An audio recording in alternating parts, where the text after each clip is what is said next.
All right, we're live. Welcome to what's probably going to be the lowest energy stream we've had in like forever because my god. We're both very tired. We did like a full work day last night just recording a video for this next week here. And like last night I think is when I really realized that like when you do like YouTube, when you do like Twitch streaming or whatever, it's a full ass job. Don't let anyone tell you that it's easy, because thinking and talking for 4 hours, 5 hours straight is not easy. It is not easy to be like thinking, talking, like very purposefully having good energy. Like, it is tough. It is really rough. It's not something I am crazy suited for.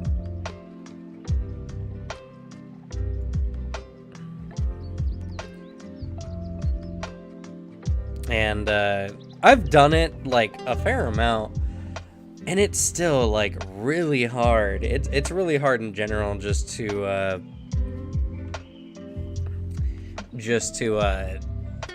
keep focused and energy. And we did pretty good. We took a couple breaks and we ended up like recording. We recorded 4 hours and some change, but we were in the process of recording for like 5 hours. Yeah.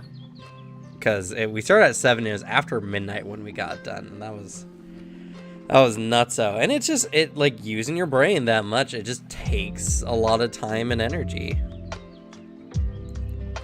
And it's again just not easy. Not something I'd recommend doing unless you you're aware of the consequences and you know how it's gonna drain you.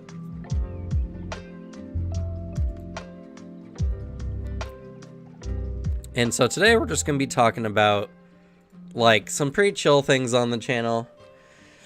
We're gonna BS about why we even play Tabletop in the first place, which should be fun. We'll talk about the current polls we have for what game we're doing next month, and talk about how that's gonna go and what we're gonna do and how I'm going to die because learning a new system in a week is rough stuff.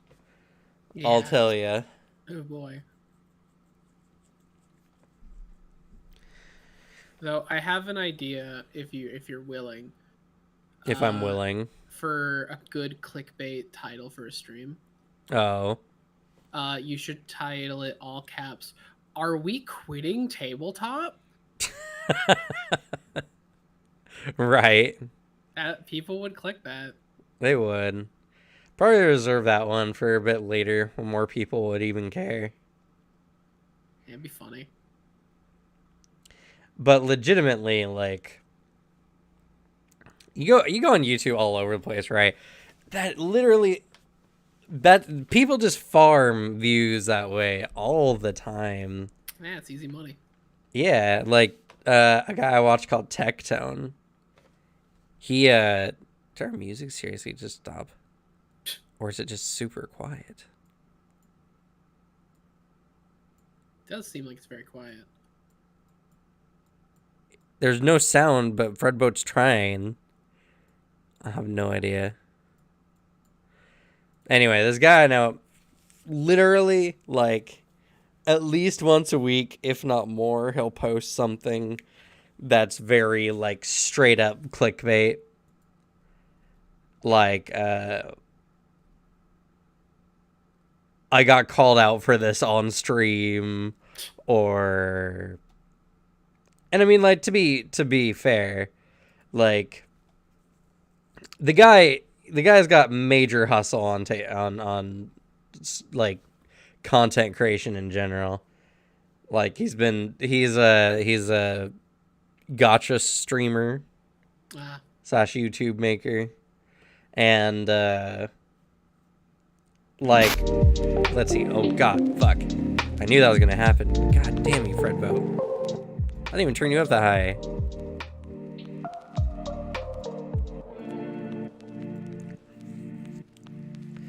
But like, let's see here. Let's go over the last couple weeks.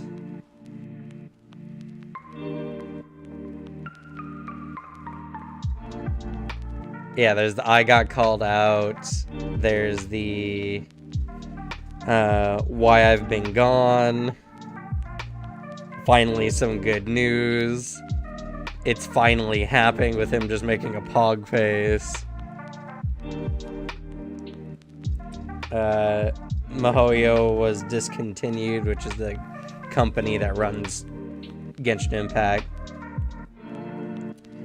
Mihoyo hates free-to-play players. Like, it's just, it legitimately, not a week goes by where some video isn't clickbait, but like all content creators do that in a sense. Like in our channel I watch pretty regularly is MXR Plays. Oh yeah. And there's not a week that goes by where they don't have some scantily clad clip like thumbnail for, you know, something. It is their vibe. It is. And you know what? Horny is not a bad vibe. It's not my thing, but like, No. people just like being horny. It's that's why people watch VTubers most of the time. It's why literally anything Silvervale posts is about, or like clips about Silvervale are just her making an O face and then talking about something perverted. And so I gotta say, I have absolutely no idea who you're talking about, and from the vibe of that, might be a good thing on my end. I mean, it just means you're not much into the VTubing scene. I'm really not. That's actually something that like I've been thinking about a lot lately, which is again something that's not easy. It's not easy to be thinking constantly about work, and for me, it's like how do I make my tabletops channel / stream, I guess, because we do stream quite a lot actually. Yeah, we do. Different from other tabletop stuff. Because right now we're pretty much like, we do what a lot of other channels do standardly. I think we do a little better than a lot of majority of them do. But I think that's just because we bring a little bit more personality to it. I'd like to think so. I mean, that's like, I'm trying to be like as objective as I can about it, which, you know, is hard. But legitimately, I try to watch some other tabletop content stuff, and it's very hit or miss. It's very hit or miss. I just can't watch like number crunchy stuff. It's not for me. It's a lot of numbers being thrown at me, and I barely understand how numbers work, like on a good day. Well, like a lot of it is also just like, we're gonna take a look at this class and see what's going on. Then you go into it and they're just talking about like how certain mechanics work and everything like that, and how this works in the game or how that works in the game or whatever. And like, that's fine, and there's definitely a need for that kind of content, because like sometimes, you know, you want to see what people have to talk about on the game that you want to play or that you're playing. Yeah. People like that kind of stuff. But what I don't see a lot is a lot of people just straight up having fun. You know, actually, a really good comparison for what I want is, I want to be like the Dice Check of tabletop. That's a good way to view it. Yeah, because there's a lot of Warhammer-based channels out there that, you know, talk about the minis, talk about the game or whatever, and a lot of them are super boring. Like, the one I can think of is Auspex Tactics. Like, he gives such good information in a really easy way, but the problem is he delivers it very like monotone, matter-of-factly, like PowerPoint presentation. But like, he gives you really good information for like what the meta of certain stuff is. Well, yeah, and that's exactly the thing, right? Yeah.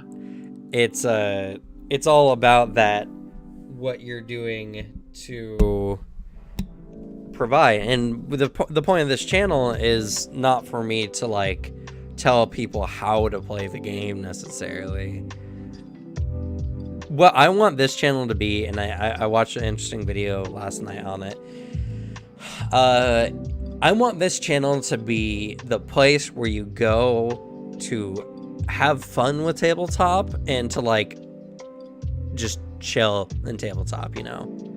I want this channel, and I want like what we make to be the tabletop hangout zone. You know, I want people to come together, just play weird games together, have fun with tabletop. And like, yeah, I care about the rules. And I think that's really evident in a lot of the videos I do. But I also don't want to get hung up on like the rules of tabletop or what's meta in tabletop, you know, like so many people on a lot of my videos are like, please make longer deep dives into these classes. And it's like, no. Those videos exist out there for other people. Literally, you know, the top Pathfinder 2e channel, Nonads, is got deep dives for all the classes where he talks about literally every feat that the classes have and their abilities. And while I don't think he necessarily has the strongest grasp on the rules, I still think that content is good enough, you know. And that's it serves a purpose. Yeah, and then that's just not what I want, you know. Like I want people to enjoy tabletop, have fun with it, you know, come and meme about it. I don't know. I need to sell the idea that the channel is all about the tabletop community and just having fun with tabletop. That's what I need to sell when it comes to the channel, is just, hey, if you want to come and have fun with tabletop and talk about it and just, you know, chill out, like that, this should be the place to go. Yeah. It's a fun vibe, because that's kind of what our friend group is in the first place. Yeah, I mean, like our group is a narrative heavy group anyway. Yeah. We don't care about the rules most of the time. Not really. Not to say that we don't, you know, like I run my games pretty tight on the rules and everything like that, with a few changes here. Literally every game system I play that I've played like somewhat regularly, I've changed the rules a little bit to make them a little bit more manageable, a little less tedious in my eyes. Yeah. But you know, like I work with the rules, and I really like how game systems work and all that kind of stuff. And you know, the rest of the time we're just having good narrative, you know, like the literally the thing that kind of came up when we played Lancer a bit was, we're just like, I would really like to play more Lancer, but I'd like to have more narrative. A lot of people kind of said that kind of stuff. Yeah, know? That's our vibe. Like, it's hard to get invested in a one shot when you just gotta quickly churn out between role play and battle and all that kind of stuff. Yeah. And, you know, like, that's the thing. Like, you can have good roleplay with any game system, but combat differs depending on what game you're playing. So, how that feels is just as important, if not more important. Yeah, it is like the core gameplay of these games. Yeah, and, you know, if you're going to be taking part in literally the most crunchy, slow part of the game at any point, you want it to at least be fun. Yeah. And to be fair, I think Lancer could have been a lot faster if everyone just knew what was going on. But, yeah, probably. But who, you know, first time playing game system, that's how it always is. Yeah, exactly. Because I haven't downloaded the game because I haven't, you know, been playing it that long. Right. That kind of thing. Exactly.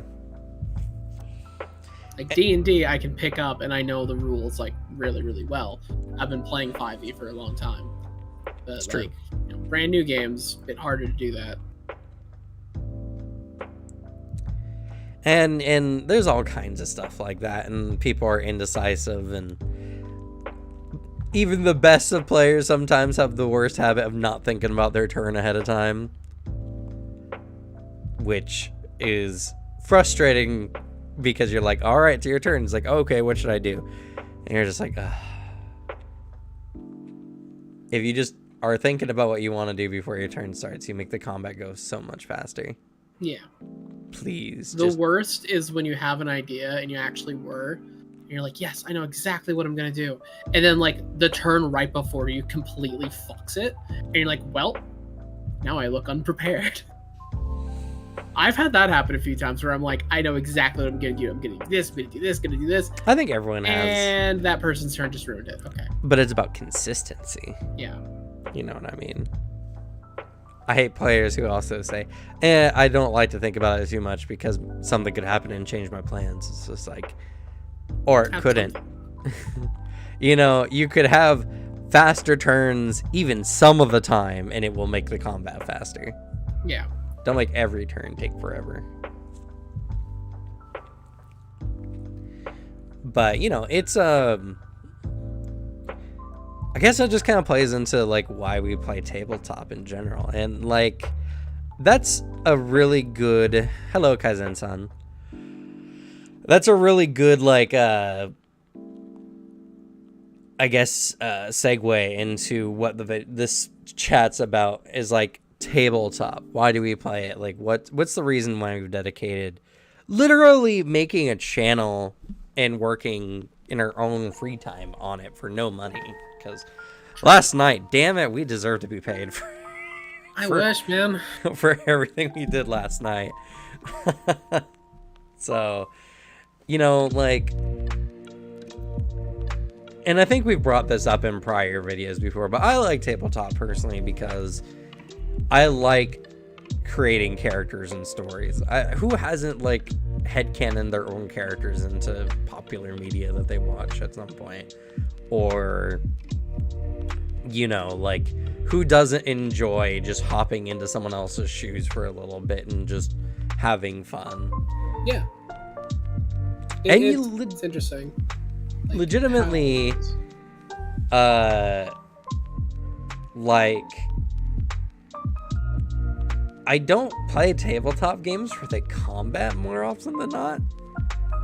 Like, a little bit, yeah. I think it's important that the game has good combat or whatever, and they have good mechanics for it. In fact, that's why I like Pathfinder 2e more than D&D 5e, because I feel like your choices in that system are a lot more valuable.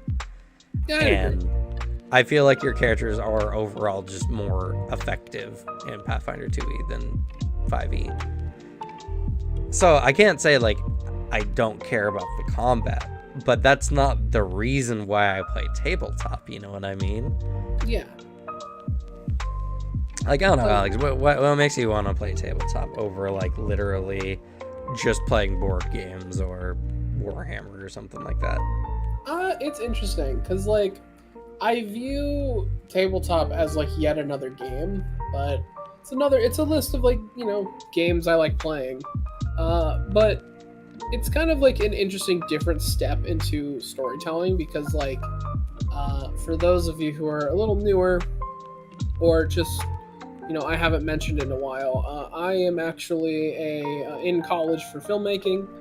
I work on short films and my own like creative pursuits in my free time and for school.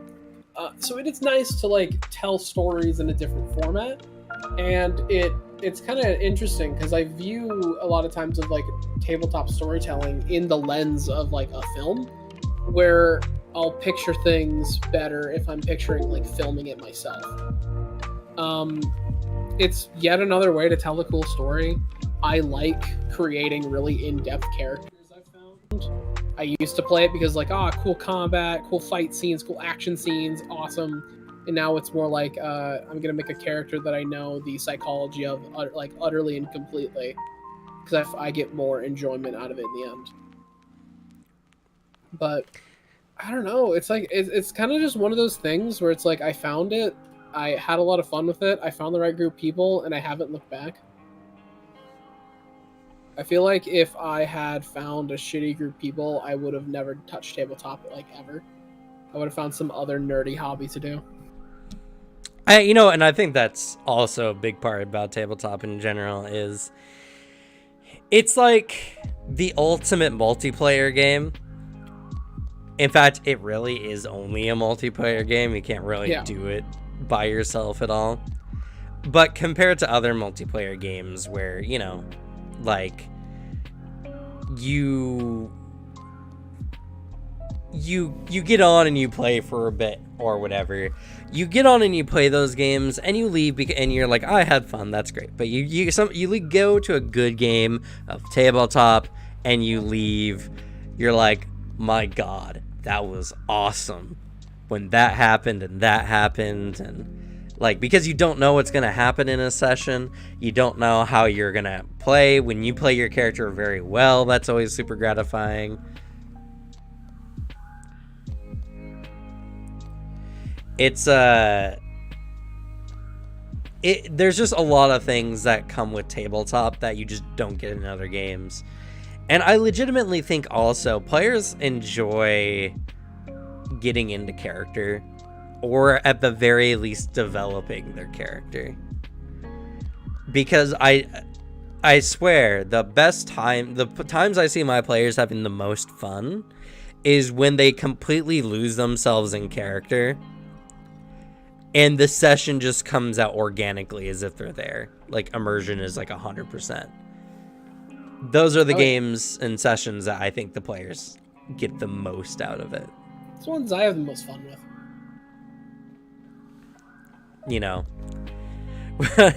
When there's moments where we literally have to step away from the table and be like, okay guys, how you doing? That was a little intense. Yeah. Like that's the shit that you just can't get anywhere else, Yeah, not really. There's not really another form of like storytelling that can do that as well. Especially as someone who isn't crazily overly emotionally impacted by like stuff like books and movies and stuff. It has to be incredibly effective for me to like care, because I'm in that world and I know how to do it. So like, but tabletop's a whole different beast. So it's a lot easier to lose myself in it because like, I don't know, it's separate. It's something that I'm not as proficient in like on the GM side. I don't know. It's something weird and special. Like it's hard to describe like tabletop, like what I get out of it, honestly. Yeah, and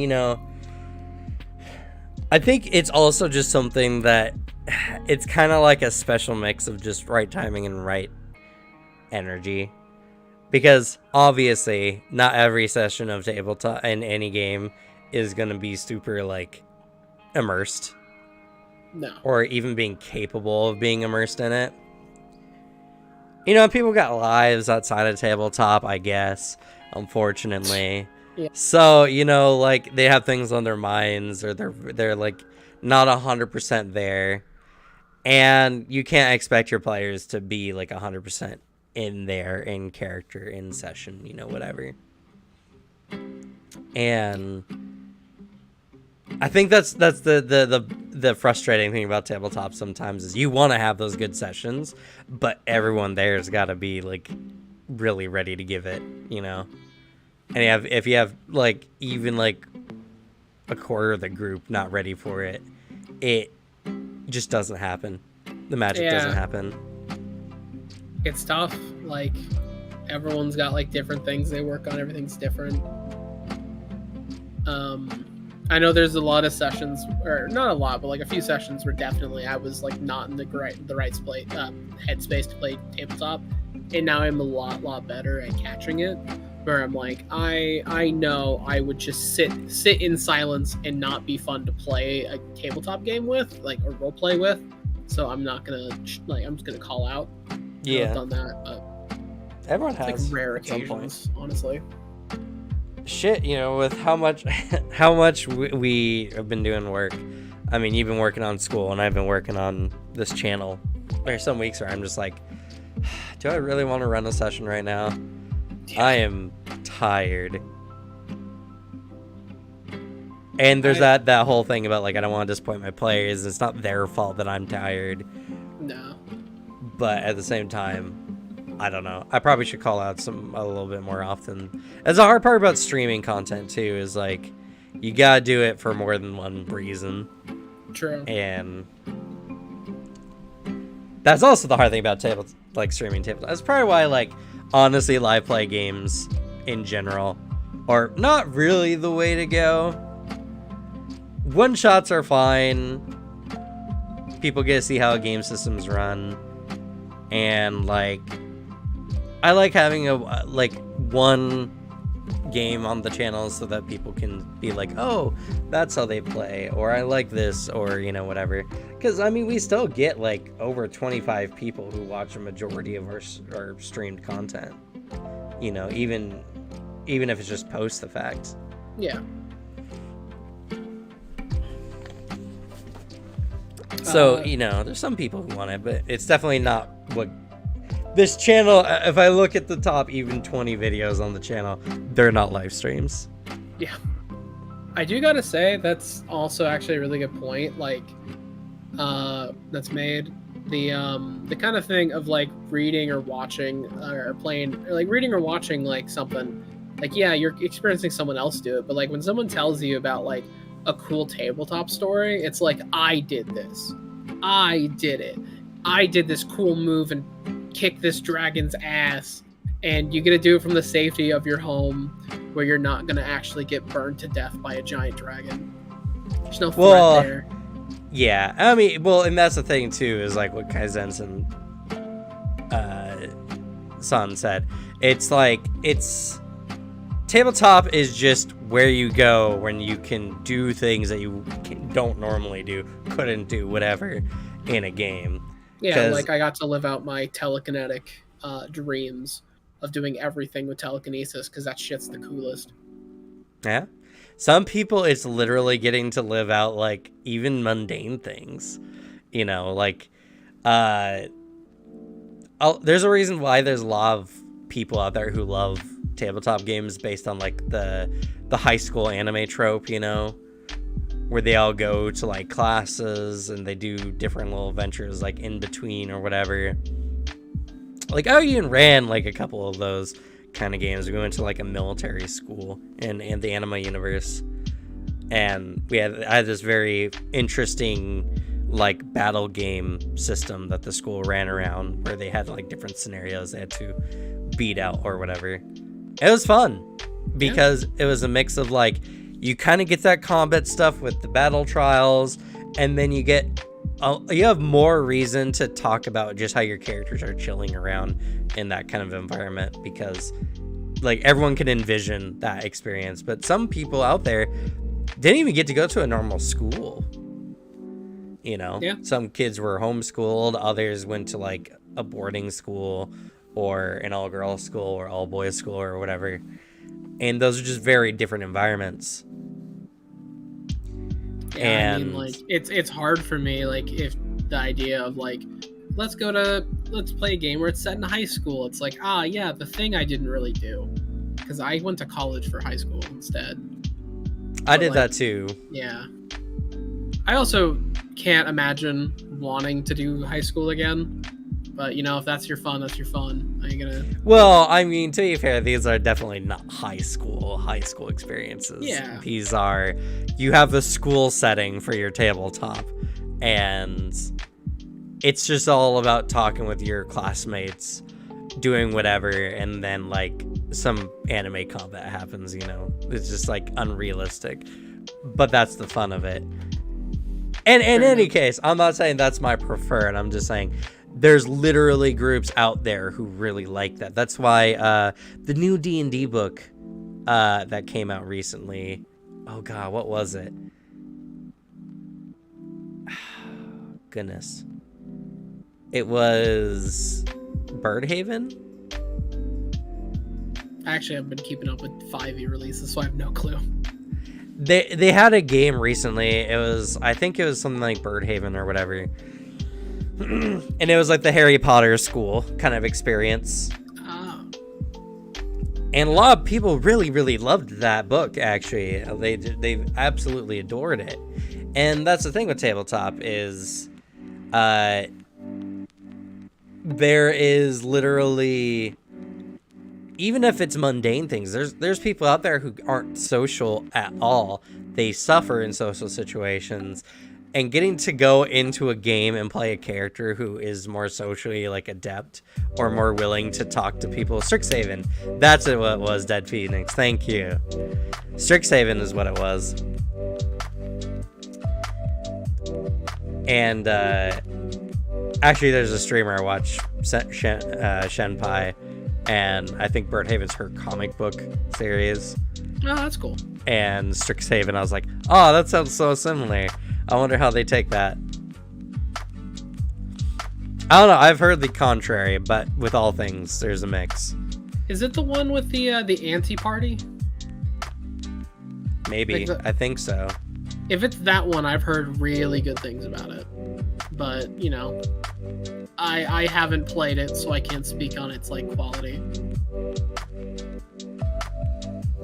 And you know, actually, you know what's legitimately fun in a lot of tabletops too that doesn't really get mentioned a whole bunch is developing interesting stories for characters.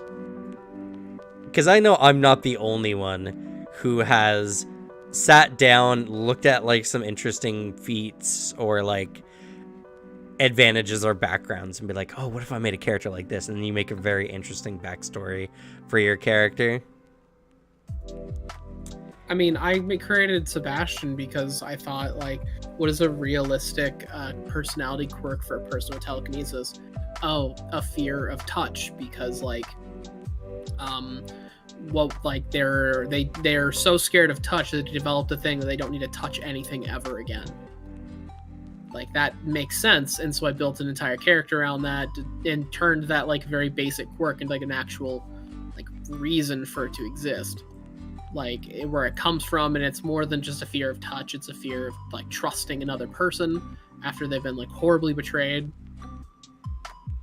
But, like, yeah, I mean, I feel like I've made some very, very engaging character stories, and some characters that I'm definitely going to rip off in a future film or cartoon or something I work on in the future. There is a pretty solid chance that some of these characters you've seen on like our live play might appear in some show at some point. Yeah. I mean, like, we've had some pretty like intense moments of tabletop too. There's been like a lot of anime worthy, TV worthy moments in a lot of our games. I really want to get Garvey to show up at some point. And yeah, exactly. Actually, a fear of closeness is the good way to summarize that character's like whole deal.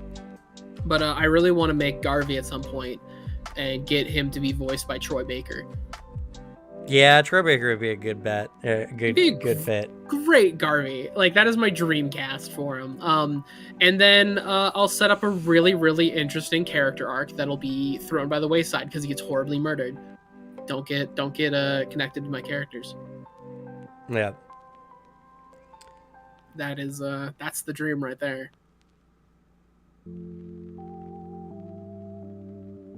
Yeah, I don't know. There's definitely, like, I could probably think up of a good handful of moments.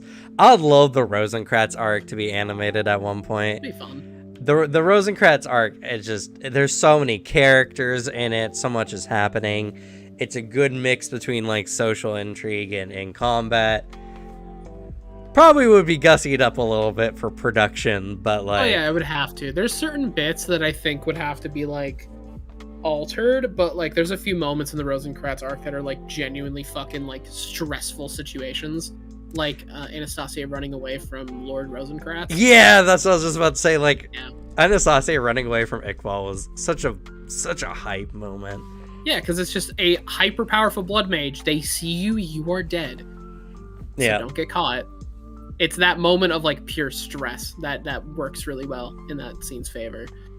Some of the bits with the vampires inside the manor that we had to serve were really good.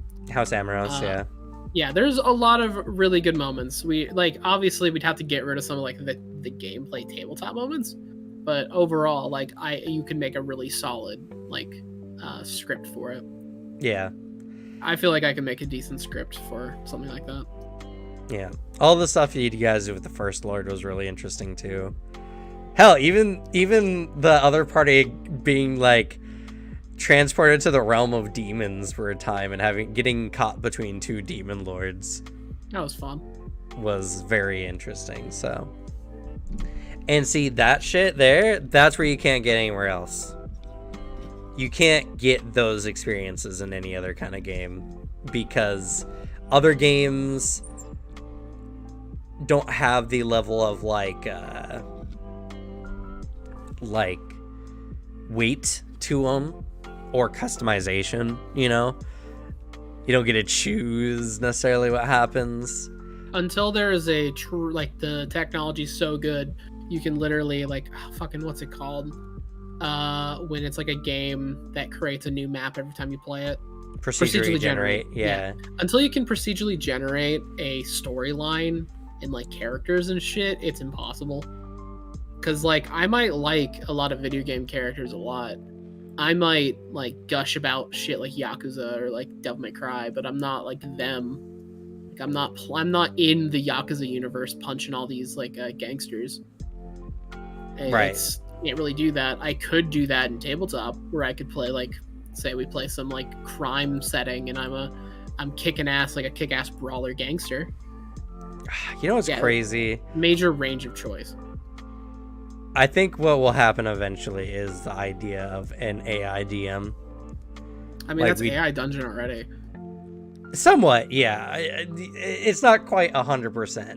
No. You know, but like imagine an AI that's like so good that it can play the NPCs and talking to them and all that kind of stuff. Imagine playing a game where you actually have legitimate exploration you can do. Because, like, there's a lot of great DMs out there. And I would say that even I'm really good at improving just the players suddenly going somewhere and doing something. But I'm not perfect, and it's not always entertaining. But imagine like a game that has Elden Ring level of like exploration that you can just do in tabletop. That sounds like a lot of fun. I hope that happens. Like, I would love it if we got to a point where we had games that could rival like the experience of tabletop. But simultaneously, that's terrible for me because then I'm put out of the job. I like the idea of a DM Turing test. That's a really funny image. But yeah, you know, it's just like,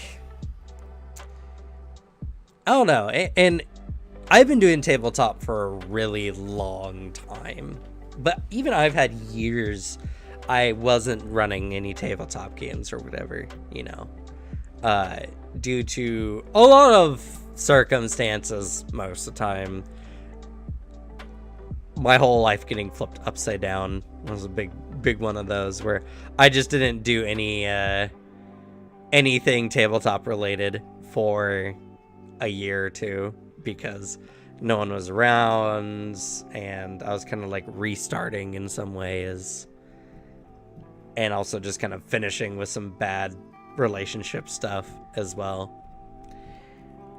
But I've been doing tabletop for a really, really long time, and I've dedicated a lot of time to it, and I'm even attempting to dedicate a career to tabletop. To the PC's TVK, I'm going to go in the wrong direction for the real Elden Ring experience. I can't wait to see an AI DM's interpretation of Caelid. That does sound fun. Playing a though, if I was to do any FromSoft game, it'd be Bloodborne. Bloodborne tabletop would be good. Bloodborne's too like aesthetic and like cool to not do. Yeah. I love Elden Ring's world. I think it's really fucking cool, like beautiful. I like it feels like it's inspired by a lot of really interesting like paintings, like Renaissance paintings. But like holy shit, the Eldritch Lovecraftian like London is so cool. It is. Yharnam's really well designed. Super cool. But it's just kind of one of those things where those experiences would be interesting but hard to do, especially because one of the things that makes Bloodborne kind of creepy is that you just don't talk to characters that often. You know what I mean? It's like at windows and you never see them. You never see them, or you do talk to some like the other hunters sometimes. There's like a few. There's a few characters you can speak to. I mean, like, at least like you see them, but a lot of times they're in the as similar of a bad situation as you are. And I want to say there's like less than 10 actually like present NPCs. Compare that to fucking Elden Ring. Yeah. But even in Elden Ring, see, the thing is like, you're not going through the adventure and like chatting with your friends or whatever. Like, what makes those games' atmosphere really good is that like you're alone a lot of the time. Or even if you're doing multiplayer, like your characters aren't interacting with each other. You're just going and killing monsters. And what's that? I was just gonna bring up like that is completely true. There is a Bloodborne like board game. There's a board game. We saw it. Yeah, we did. I was gonna bring up like the small observation. Like it is essentially the Dark Souls board game. It is like I think it's got some deck building implements maybe, but it's primarily you go through clear bosses, yada yada. It's a brutal board game. But like anyone who's played Bloodborne, they had an expansion for like the Lost Woods, the Forgotten Woods. Yeah. Like the place right outside the fucking academy. Why in the fucking world would you want an expansion for that place in general? Right. That map sucks. That place, that is like the one part of Bloodborne I do not like. Because it's hell yeah. I get to play in a map that I just don't know where anything is. It's so like, it's just, dark, spooky forest, and I'm lost. At least the enemies are kind of cool, but they're all just snakes. They had so many better places, which they did. They had a better expansion there. They had Canehurst, and Canehurst is one of the coolest like maps in Bloodborne. Canehurst wasn't an expansion. It was a core game. No, Canehurst Castle there was an expansion box for it. It's not in the main board game. It had the cleric beast, Vicar Amelia. I'm sorry. I thought you were talking about the actual game. No. Yeah, the board game. Yeah, Canehurst, the one where you had to do like straight up like trigonometry to discover how to get there. Yep. But like, yeah, Canehurst, and like the final boss of Canehurst is like one of the coolest bosses in Bloodborne. Like I love that fight.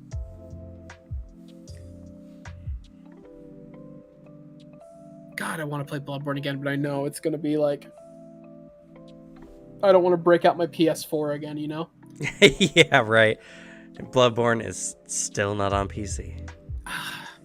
I wish they would, because I wish they would too. I would love to do some of my cheese strats I found for Bloodborne, like the Chalice dungeon that power levels you and gives you really broken fucking like blood gems for your weapon. Yeah. There's a seed you can put in that's just like you will power level yourself really, really quickly. I like discovering the cheese in FromSoft games. If they're going to be cheese on the developer side, I'm gonna cheese you right back. Hell yeah. You know, and I think that just kind of comes back around to Tabletop. Like, we want to play a Bloodborne version of Tabletop because it's fun to think, what if I made a character in Bloodborne? You know, like, actually, like, roleplay style. What would that be like? What would they be focused on? Yeah, the only sad thing is I couldn't do my normal FromSoft character creation for Tabletop because I'd have to actually take it seriously. I don't think he'd be down for me to play Tumblin' Jerry or Tumblin' Larry. Yeah, I mean, to be fair, people do that in Tabletop anyway. Yeah, I mean, I'd love to play Tumblin' Jerry, and that's my Elden Ring character. He's the Elden Ring variant. I really like in video games. This is something we've talked about like recently because we differ on it. I think I brought it up on Table Talk, but like I personally, whenever I'm given a character creator, I cannot make a serious character in a character creator because I find it really fucking boring. I You tried. like making. I tried and I couldn't do it. I did it in Tiny Tina's Wonderland. So I was like, I'm gonna make an actual cool character, and I was like, this is boring to look at. So I made something horrible and disgusting, and now I have Geralt of River. Geralt, yeah. Geralt of River. I really like him. Yeah. But I'm the kind of person where like say I've been playing through Mass Effect. I need to actually finish Mass Effect 2. As my character, Master Shepard, in my headcanon of Master Chief traveled to the Mass Effect universe and is kind of bumbling his way through. But like I really like having a disgusting character creation because then I can like whenever he's in a cutscene I laugh and I think it's really funny. But then I go like get invested in the story regardless. Like I can't do that in Tabletop sadly because like it's my fun. I'm not gonna ruin everyone else's. Because you know I respect the people around me. But would you actually do that in Tabletop if you could? Not really. I don't think it'd work. Because like I don't see player cutscenes. Like I'm not gonna have like a cutscene where we're talking to an NPC, then it cuts to my character and I can just chuckle to myself and then continue like playing the game.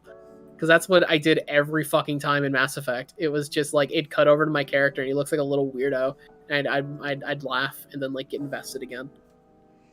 Well, I mean, yeah. There's some players who are like that though. There's some players who make really ridiculous characters, and then in their headcanon they see these situations because like the DM has to take it seriously, right, to make the game any fun.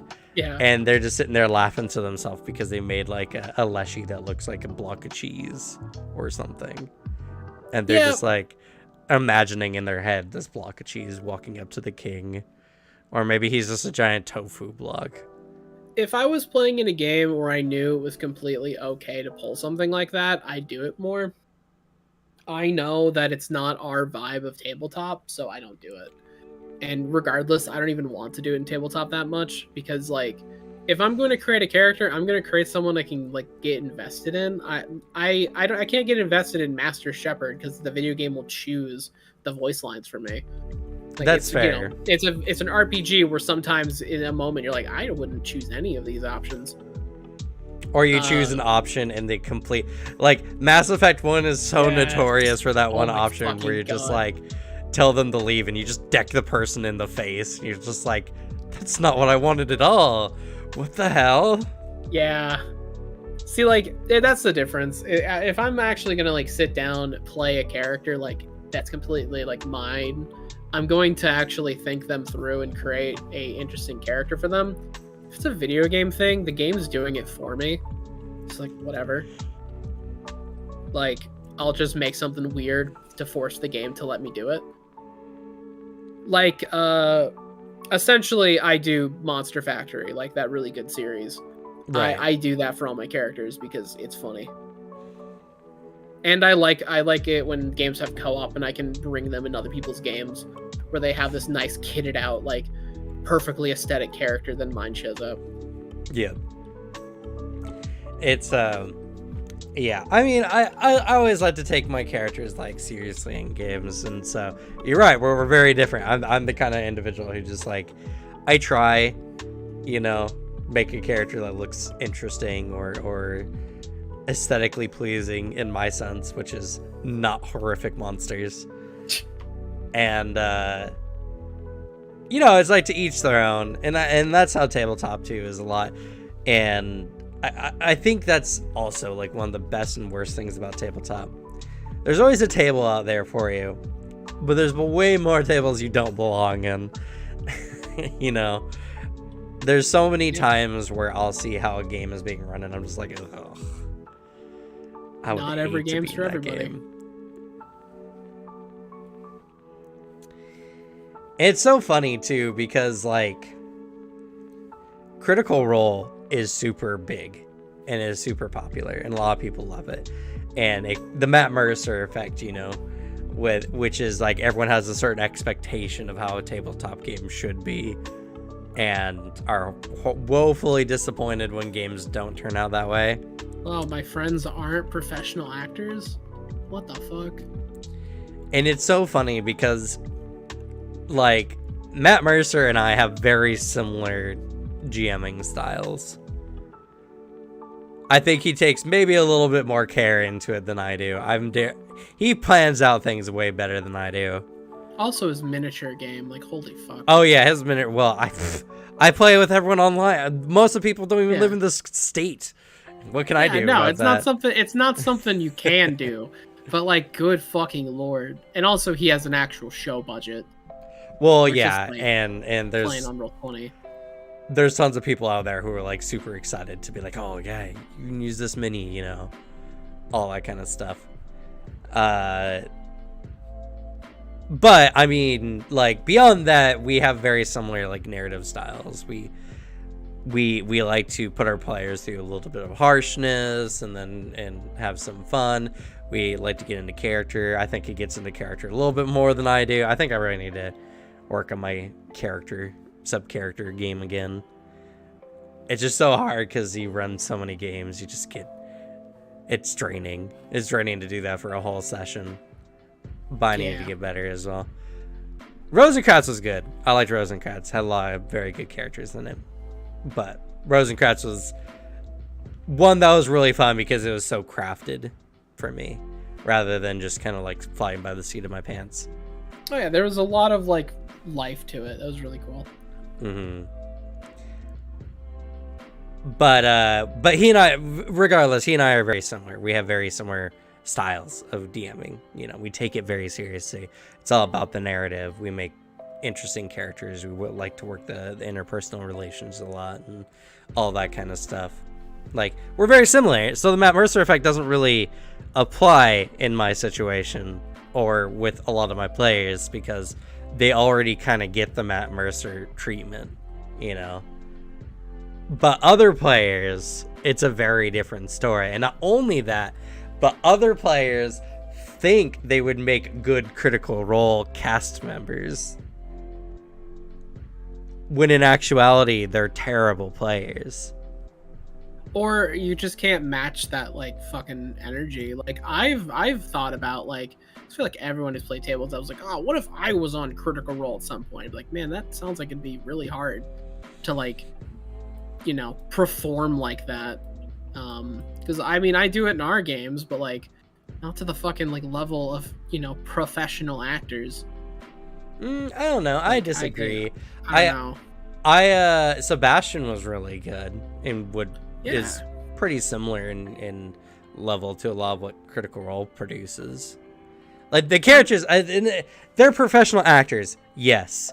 They're really good at doing scenes together and everything like that, yes. But if I'm being objective here, most of the time when you guys are really into your characters and it's a very like, you know, like one of our anime campaigns, I think you guys would match up. If anything, it's just we don't have the same kind of cast variance. Like, we don't have the same Regal, for instance, who elevates a lot of scenes by being just so out there. Yeah, that man can make a joke character, but also like make you fucking cry. And we don't have a good like. Well, I don't know, because Travis is also one of the ones who just kind of comes in and out sometimes with some of his characters. Chetney's apparently been hilarious, though. I've heard as much. Also hilarious, but also really fucking like strong character-wise, from what I've heard. Like, actually kind of emotional. But also like, I don't know. It's a thing of I don't think I could go in there and match the energy as great. I know myself. It'd have to be a very good day, is the thing. It'd have to be a day where I'm like, wake up and I'm like, fuck yeah, here we go. Not like, I can't turn that on as easily. But I mean, who knows? If I become a famous director at some point, maybe they'll invite me on and we'll see what happens. I mean, one of the things is like Caduceus Clay from the second campaign. Sebastian has a very similar energy level to Caduceus. Though Sebastian's very straight edge. Yeah. while Caduceus Clay is very just like chill, but If it's I the same had level of to, energy. if I had to actually play a character on Critical Role, I would probably just bring over Eric, like my bard, Yeah, I have because not I seen you play him at fucking all. no, you haven't, but like I love that character. It is so like it's his energy is phenomenal. I really like playing him. I can like jump into his headspace really easily. Partially because he's kind of just me but tuned up in like everything. It's me, but like a lot of like his core personality is my own traits turned to like 100. Mm-hmm. Uh but the main thing is I think he's a really interesting character because like I like his arc. It's really interesting. It's the story of a guy who had one really bad event in their life and refused to move past it. Of It's the story of a person who for 5 years refused to grieve and pretended nothing happened.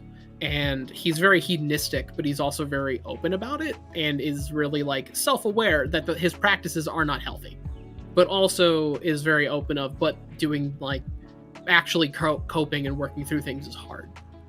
I don't know. He's a character that I could see myself playing in a setting like that because I know I'd play them really well. Yeah, Kind of cool to do Sebastian, but I don't know how to make him to 5e. we say a lot like you can't beat Critical Role because Critical Role has a bunch of like professional actors or whatever. That's only in the sense that they are trained to do certain role-playing behaviors better than your standard players, whether it's jumping into the scene, whether it's giving other players the spotlight and providing supporting roles for it. It's a lot of that kind of stuff. But I will tell you, at least you and at least like Vale and like Devin and Suzanne's getting there, but I think Suzanne's still got to break out of her shell a little bit more. You guys do have characters of the same quality that the Critical Role cast has, for the most part. Again, we don't have a Sam Riegel type player, and Sam Riegel is just a genius of a player character. One in a lifetime player. Honestly. To be fair, he's also not the best player because sometimes all he wants to do is just be he just wants to be a chaos monkey, you know, sometimes. But, you know, he brings very unique and fun characters to interact with. Dimension 20 is a fucking phenomenal time, honestly. I haven't seen too much Dimension 20, oh so my I can't really God. There's speak on it. Great series they've done. Fantasy High is really interesting. It's really funny. Honestly, Dimension 20 has some phenomenal role playing. I really like. There's 2 campaigns they did that are really solid that I'd recommend. They're a bit shorter, so it's easy to recommend people. I forget the name of it, but it's their Lord of the Rings ripoff one. Mm-hmm. Where they all played villains that were like, Sauron just died. What the fuck do we do? Mm-hmm. And it is really good, really funny. Matthew Mercer's actually in it, and he plays a phenomenal character. He's it's his interpretation of a Nazgul. Mm-hmm.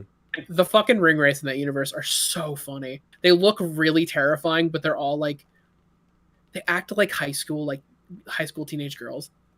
Like gossiping with each other, like saying, "Oh no, you look great. You did great in that battlefield. That Screech of Death you did, phenomenal." It's like, "Oh really?"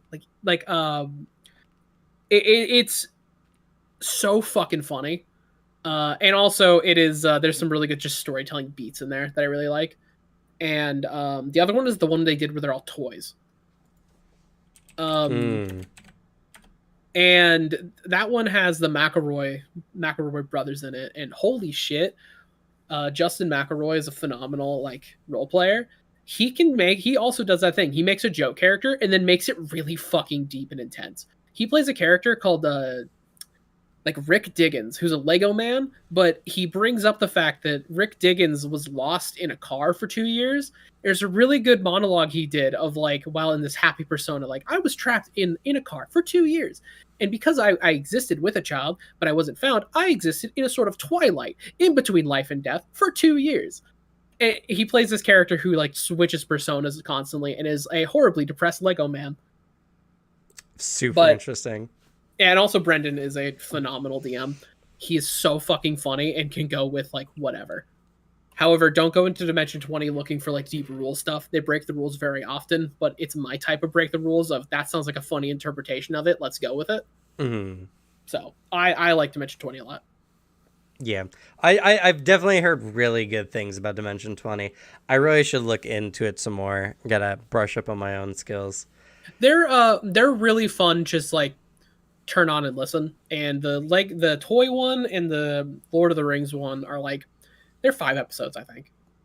Mm-hmm. Fantasy High is like a lot longer, but it's also really solid.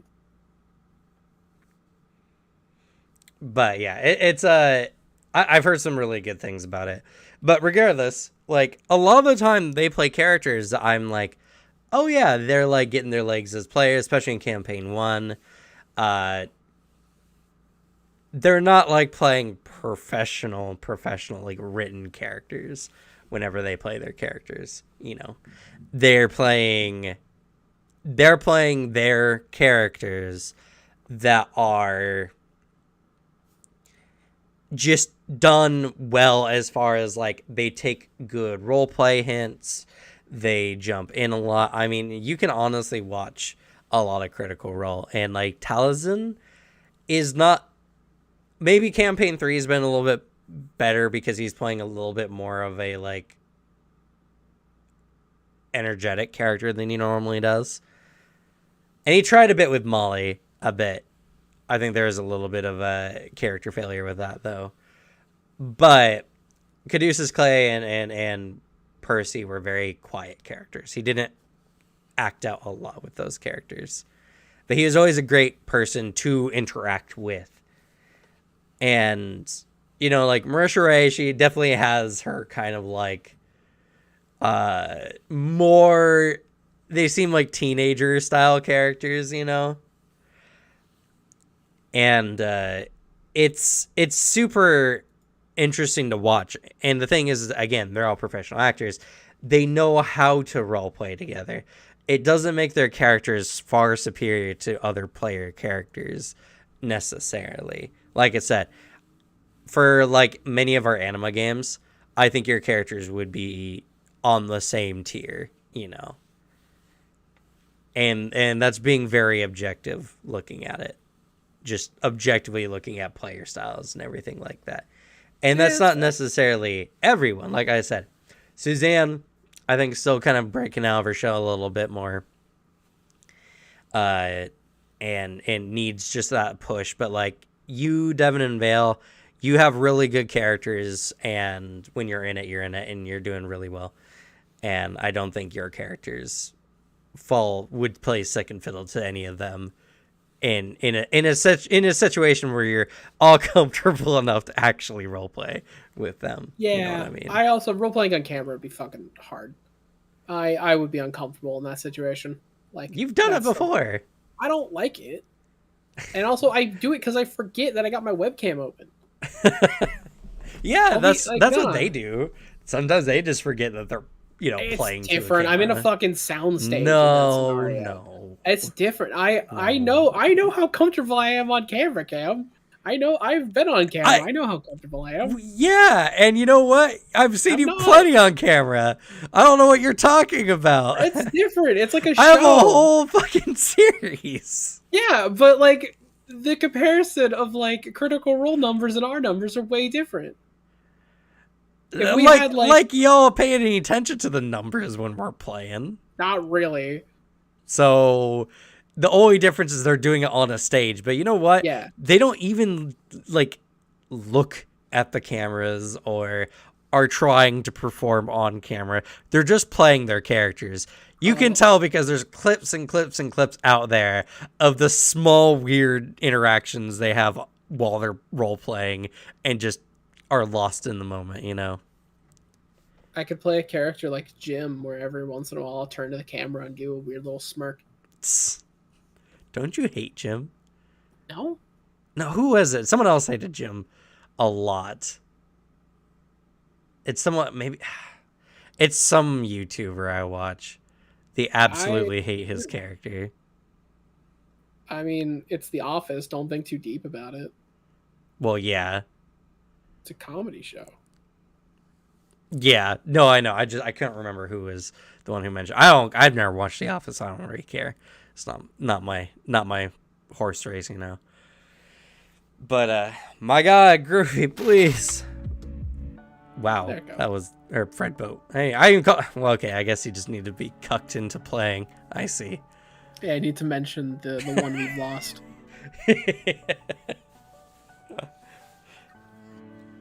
Jesus. But anyway, I am someone who I pride myself on my ability to step back and like legitimately look at things. I don't think you guys would suffer in their, you know, in their midst with your characters. Like I said, it does have to be a situation where y'all are like not nervous for being on the largest tabletop streaming channel, you know, on the internet. I mean, thinking about it realistically, if I get to that point where I'm invited on it, I'll be beaten down so hard by the Hollywood system, I'll be dead inside and like don't give a shit anymore. So like, bleak look on your future. Yeah, I know how to go. That's Hollywood. That's Hollywood, baby. Just getting like shit on for a career. That movie sucked. Well, you're not finding work ever.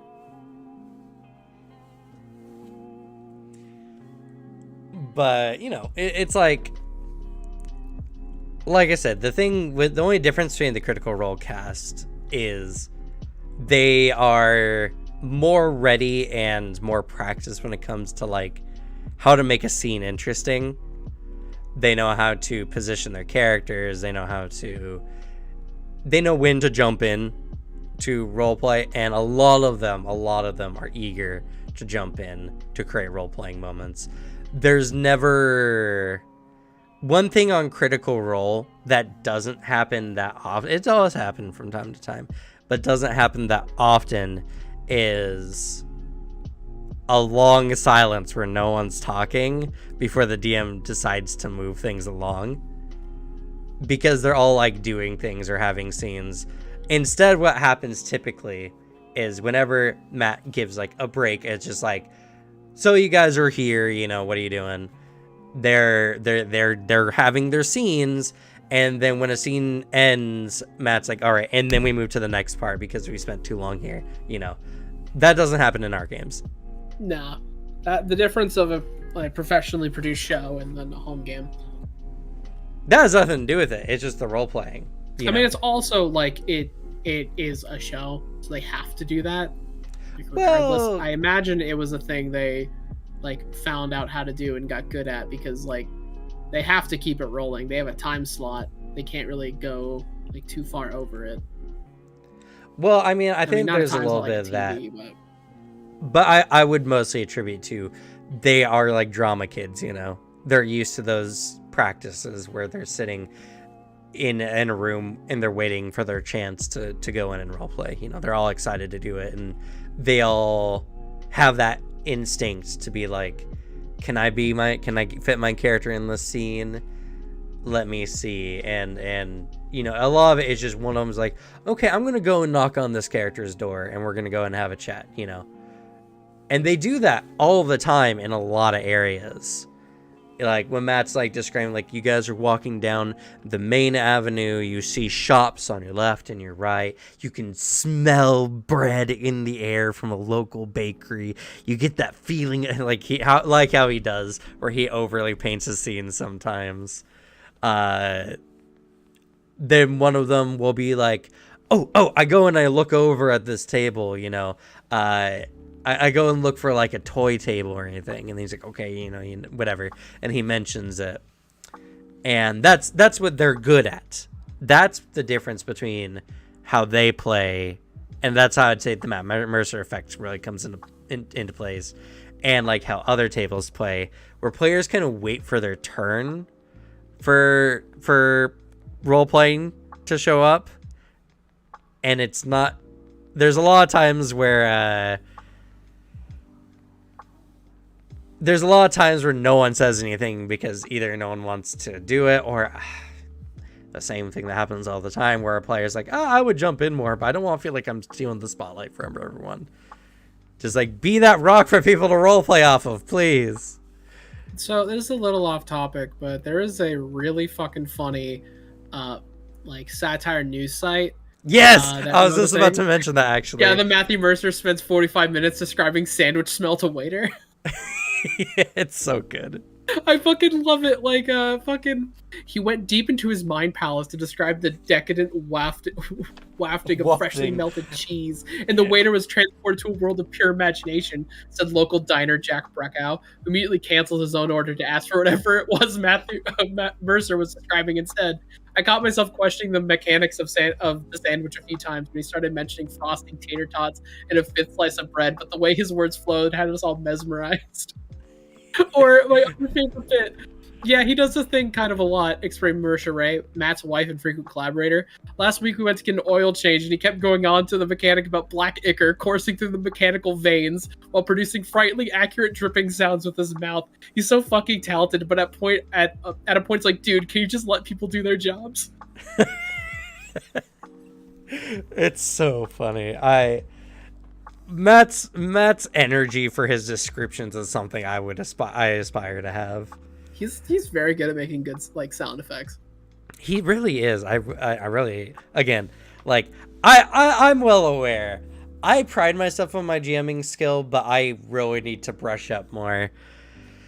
Especially lately. It's just we haven't had the good roleplay lately, you know. I haven't. You guys have been having your Friday game, which apparently has been killer. I mean, we're going to carry over that energy, dude. That energy is going to Saturday. Try to. I mean, I know I'm certainly doing it. So, like, and I mean, our characters already have a dynamic, and it's going to keep going. Can you post the link to that website, Alex? Sure. In the YouTube. Yes. I mean, like, our characters already have a thing. We didn't get to do it last week because we both weren't there. Yeah, it's true. Just you wait. I'm excited. I am very excited to be there. I was feeling sick as all hell last time, though. But, yeah, it's just it's like, and again, you can't expect your players to play professionally. They are all professional actors, and thus they are innately just going to be better at it than you or anyone is, really. But that doesn't mean your characters or your roleplay is worse. It just means that you just don't have the same kind of like habits that just make them better. Yeah.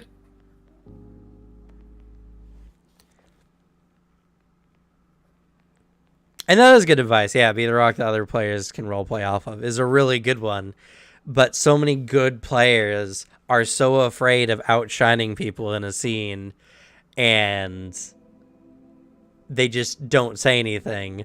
They're waiting for other people to roleplay so they can jump in and roleplay with them, you know. You just can't do that. You can't wait. And sometimes you're just going to be playing in a group of people who are just not as gung-ho about it. That doesn't mean you stop. That means that you keep doing it so that when it does happen, a good moment occurs, you know? Yeah. And again, it's something that, like, is just by groups. Some groups flow really well together. Other groups don't. It's an experience thing. It's a play style thing. It's a wide variety of things. And you can't really expect every table to kind of be set up to be the best. And that's, I think, something that's very important. And it's something I've been learning a lot lately, especially since I played with a very core group for a very long amount of time. And now more recently, I've been having more mix-ups on it. And the experience has been different. And in not necessarily a bad way, but it's definitely not the way that I've been so accustomed to, you know. So sometimes the skills I developed before are getting rusty because they're just not being utilized by my players as often. Yeah. Because core groups need different kinds of... It's like when I was playing in Adventures League.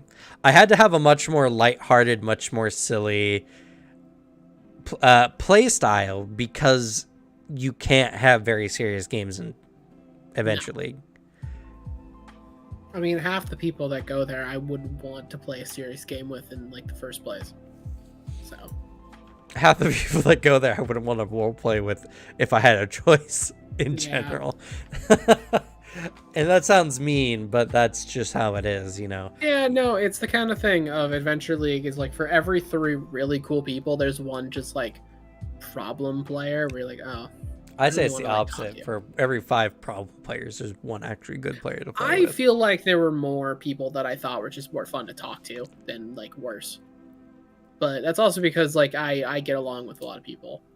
Though I'm also on the player side, so I don't know. I saw a lot of players, and I mean, you have to learn to juggle social situations really well when you're a DM for something like Adventures League. And I went to like tournaments and not tournaments, but like official play stuff at conventions, and like I had some really good games there. There was a lot of fun that was had there, but you know, you're definitely playing with people who are there to win tabletop, and you're definitely there playing with people who think they're amazing role players when they're actually absolutely garbage. And you know, and then there's players there who are just like, I pickpocket everyone I walk by, and it's like, please stop. It's more annoying than it is fun. You may be having fun, but no one else is. So stop. Yeah, fair. You know, it's and that's just the thing. And you know, like when I started this channel and when we have our Discord, you know, and I advertise on the Discord for any players to come by for all the games that we're doing like one shots for. In fact, good segue into this part now that we're getting a little bit more people in here.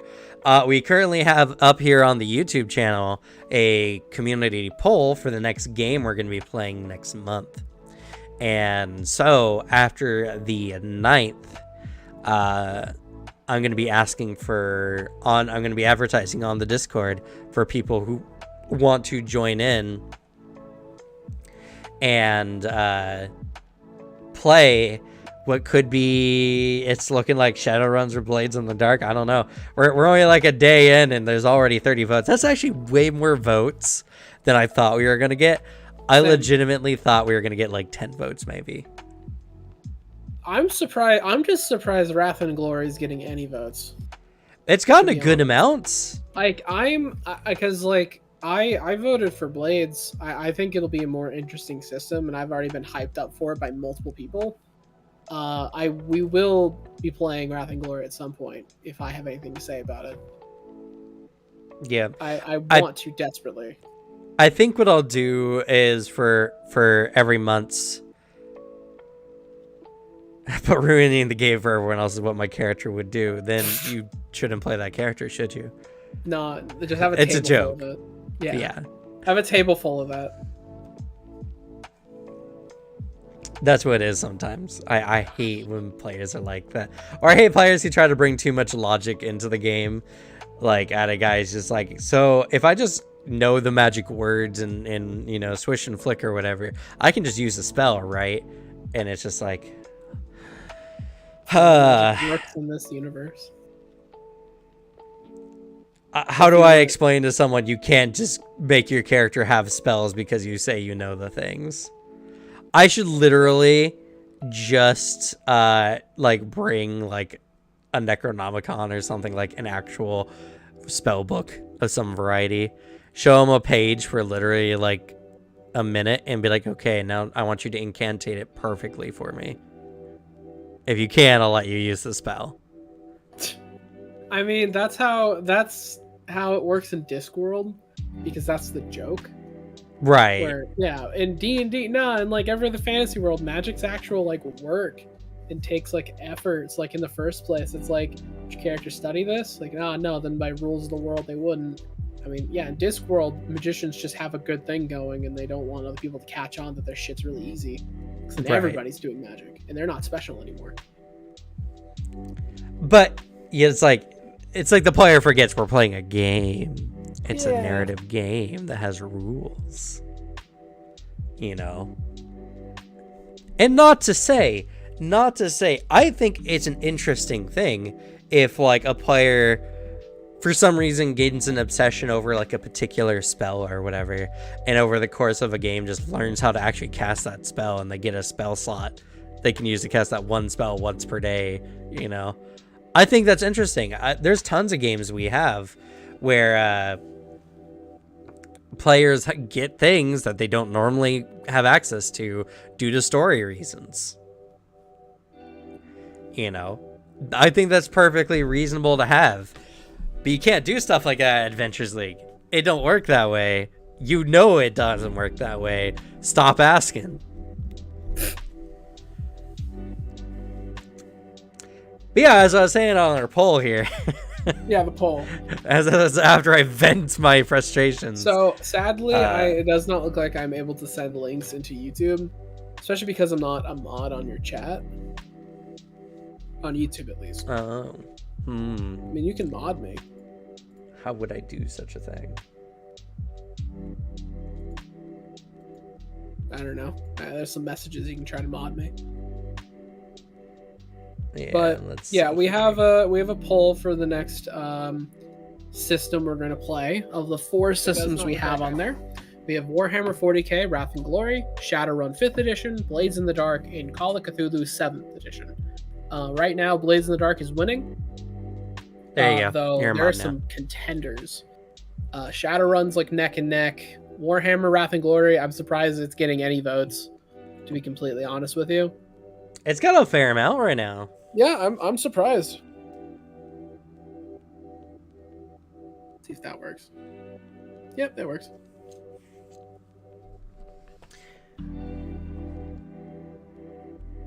That is true. Yes, should not do that. And Anima, y'all could try to just summon a demon.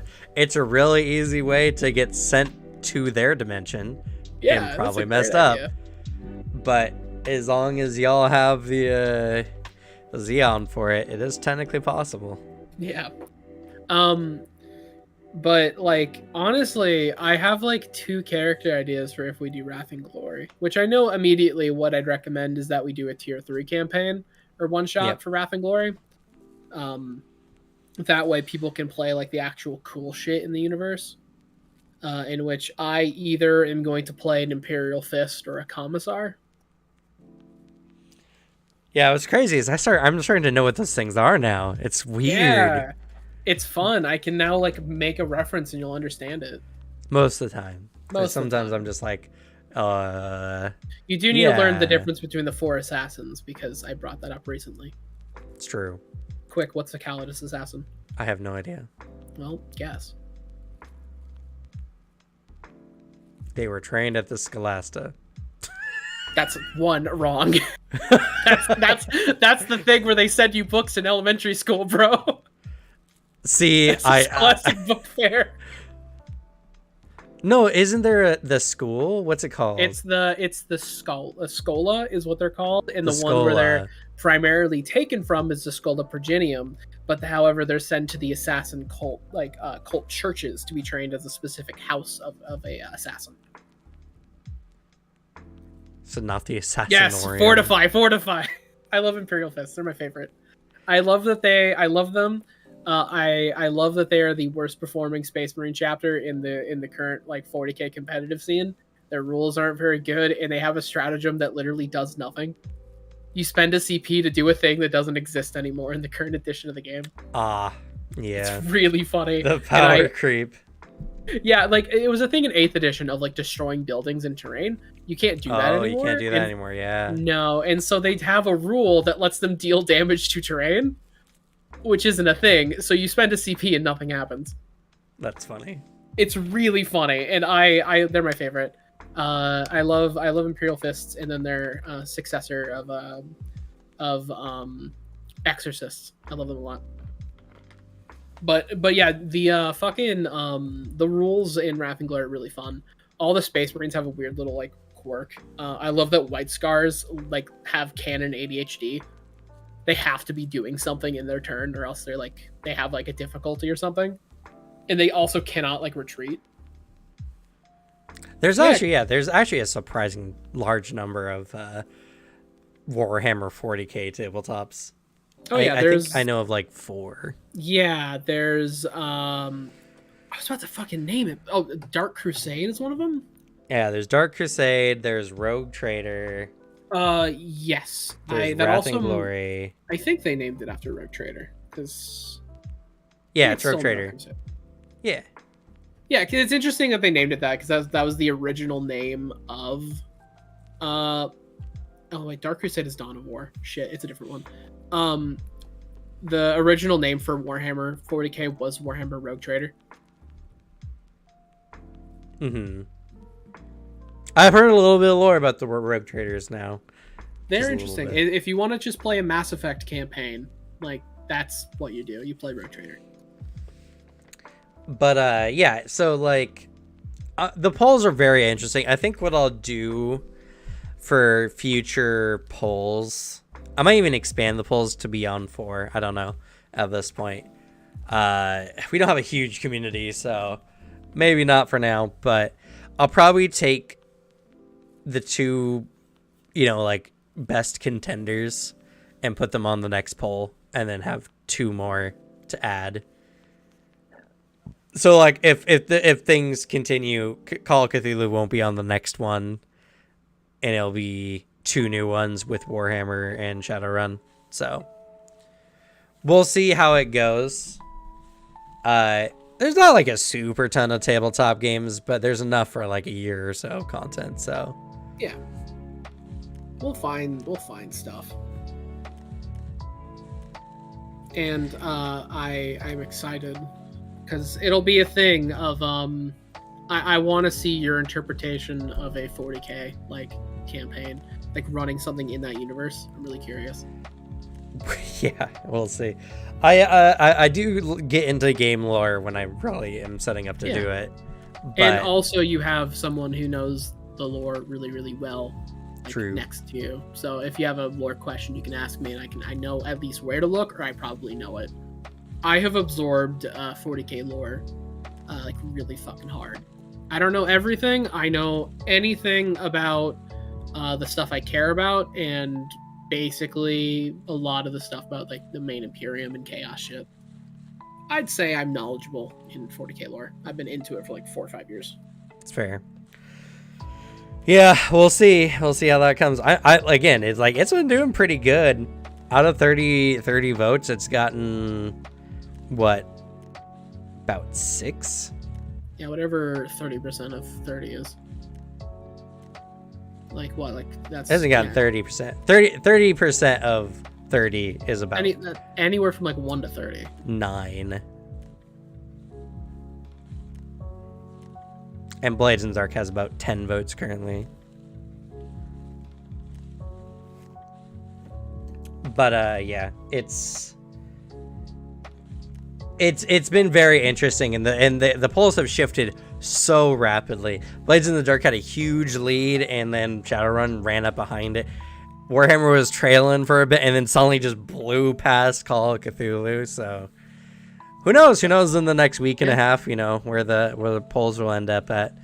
Who knows? It's interesting. It does show that at least a good number of people are interested in what we're gonna try next. So, and as I said before, you can check out our Discord, and I'll be recruiting shortly after the polls finish for that game, where we'll have a session 0 and then a one shot. That's going to be like 3 to 4 hours, give or take. Yeah. Depending. Plus an interview post the game, which I still got to post for Lancer. So I'm very excited for it. I think there's a lot that we can do with this. And I think moving the channel in a very variety tabletop way, at least for some part of the month, like half the month is variety, half the month is Pathfinder or whatever other system that I feel like the channel needs to dedicate time to, is not a bad modus operandi for now. I'd also like to do more like fun tabletop content, meme stuff or skit stuff, but I'm just not that kind of person innately, so it's hard for me to imagine what it's like. It's hard to force yourself to do that. Meanwhile, I cannot see myself in the slightest making anything serious for tabletop content. I mean, the main video... That's why you're my co-host. Yeah, the main thing I'm working on for, like, the anima video, which I'm at least going to film half of it, like, for this week, or next week, is, it's me shitting on the system, but also, but lovingly insulting it. And also, I have the thing in the work of, I have to write out the dumb meme I came up with of the Chad Prince Lucanor versus the Virgin Matthew Gowl. Yeah. I can't wait to make lore jokes that like 10 people are going to get. Or my dream is that I make a lore joke and then I get a bunch of angry comments in Spanish that I don't understand. Yeah. It's super funny. If we got our videos subbed in Spanish, we'd probably get a lot of views, honestly. It's super funny. Yeah, I mean, I found like a few Spanish videos and like the translations. I'm like, oh, this seems pretty funny, but like I don't speak Spanish. Yeah, so I don't get the jokes. It's very interesting, and I might do more content for anime on some point on this channel as well. It's just right now when the channel is in a period of growth, there's not a lot of need for that content. I'm not at the point where I have do anything I want clout for YouTube. That's all I want. That's all I want for real, so that I could just do the videos I really would prefer to make. Yeah, well, granted, I'm just gonna be creating whatever the fuck I want, but I have no drive to have a YouTube career. So, like, unlike well, you. Yeah, I mean that's the difference between us. Yeah, you were trying to do this and working at it. I'm just gonna be fucking around for fun, like as a hobby. And also, granted, I am going to. I'm glad that my opinions on anime are vindicated of lovingly insulting it. That system is so fucking stupid, but I love it to death. But good lord, it's got rough.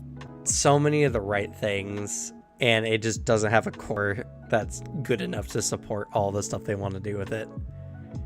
And there's so many rules that are just half done, half baked. I'm really curious what their reboot thing is going to be. However, like if they actually clean up all the rules and make it function better, I don't know if I'll like anima as much.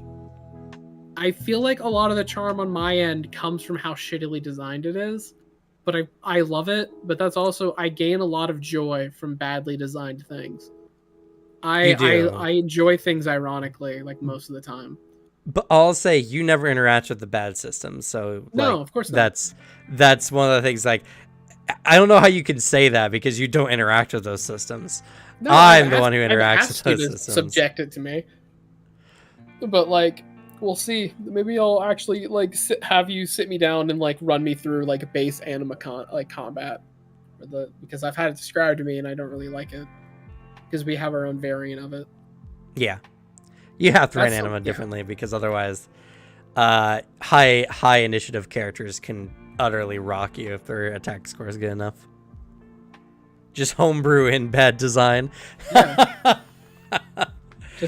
your game's not janky enough, add some jank. That's all anime is. Like, I mean, that's all like D&D homebrew is sometimes. I love hey, do not diss on the D&D homebrew of the garlic bread cleric. The garlic cleric, Don't diss that garlic bread cleric. Mm-hmm. Or the anime protagonist D&D class, the one that gives you rules to bully the DM into never letting you lose. Yeah. Or the dad class, the Bud Knight. The Bud Knight. Yeah, Jesus. That's an official thing made by Bud Light, by the way. Is it really? Yeah, they made the Bud Knight. Man, their advertising team's on point. Holy fuck. I know, right? Actually, granted, I don't know any like nerds in my circle who like Bud Light in any regard, myself included. But now they'll hear about it like because piss. of that. So, you know, Yeah, it's like it's doing what they want it to. I mean, all advertising is at the 1% of people who'll actually buy your content. Yep. I have yet to find a lot of things where I have seen an ad and I'm like, ah, yes, let me get that. Yeah. Very rare. It's very rare. It's only movie trailers that really do it for me. And even then, a lot of movie trailers are fucking shit. I hate movie trailers that like, hey guys, here's the entire movie in 2 minutes. Like, ah, cool. I had it ruined. Fuck it. Hell yeah. That's what I like to hear. That's a great character. I mean, let's not talk about broken characters in anime, because anime's got a magic system that literally has no rules. It's awesome. like literally this last time we were playing, they're like, I make the ground slippery. What does it do? Oh, it just makes the ground slippery. Yeah. I mean, it's that's gonna be the case when in one of your core books, the key book, it name drops like Final Fantasy and like Devil May Cry and shit. It's like, yeah, your rules are gonna be dumb and busted and let you pull some dumb shit. I mean, like you play the key based character, and just go down key techniques. You can start doing some fucky shit. Arthur is a great example of that. The good old key gunslinger. I mean, or you can just use a spell called Sever Existence, where you just cut a line through reality. That's it. It doesn't tell you how it works. You just can cut a line through reality.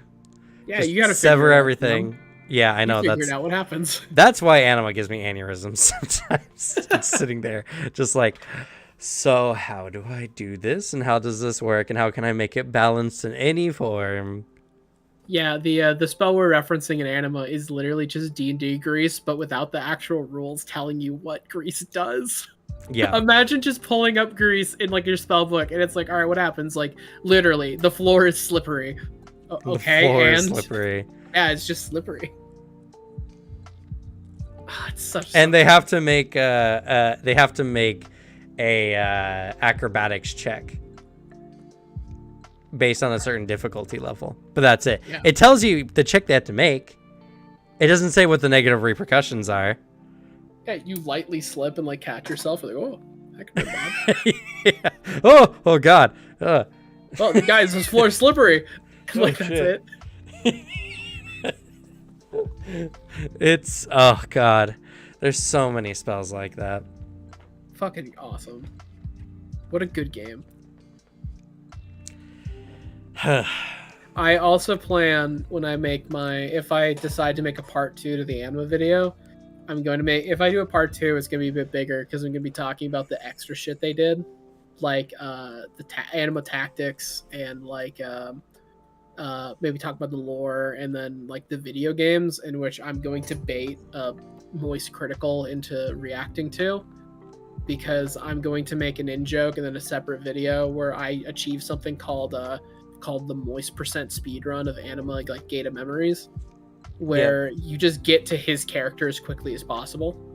And then you have to also speedrun the yeah, baby, that's what I'm waiting for, it's what it's all about. You have to speedrun that line when you meet him, and then you're done. Yep. It's man, YouTube's such a weird place. Right? It's like just gotta bait you can set yourself off just with that. Yep, that's my plan. Yeah, that's what Tactics was their card mini game. Yeah, they have minis, and the minis go from like pretty well designed like third party minis to like some of the scariest like faces I've ever seen. Yeah. If I am to make that video, I'm going to buy and paint up some of those minis, because I like to think I'm pretty good at painting. I could probably make something. You know what's crazy? I remember going to Hastings a long time ago and seeing those minis for sale, like in a store. I can't imagine that. Right? Like, can't imagine it now, but like I bought my first anima book in a Hastings. It's fucking wild, actually. can't And picture anima in the open, like out out in the wild, allowed to be like in public. I can't imagine that. it's a really bizarre thing. But yeah, no, I remember seeing the tactics boxes and everything, and when walking around in Hastings like 20 years ago. But still, like, it's so weird to say 20 years ago. Then like it's legitimately 20 years ago. Oh. I was allowed to walk around free 20 years ago. I can't relate, by the way. Yeah, you're like 20 years ago, I was in diapers. 20 years ago, I was anywhere from 1 to 2 years old. Is Alex old enough to know what Hastings is? I know what Hastings is. Don't give me that. I've been in a Hastings. To be fair, the one in our hometown only closed down like, I don't know, like 7 years ago or something like that. Also, we live in America. They're not gonna like shut down all these random stores. Like some places like still have a Blockbuster, like a working Blockbuster.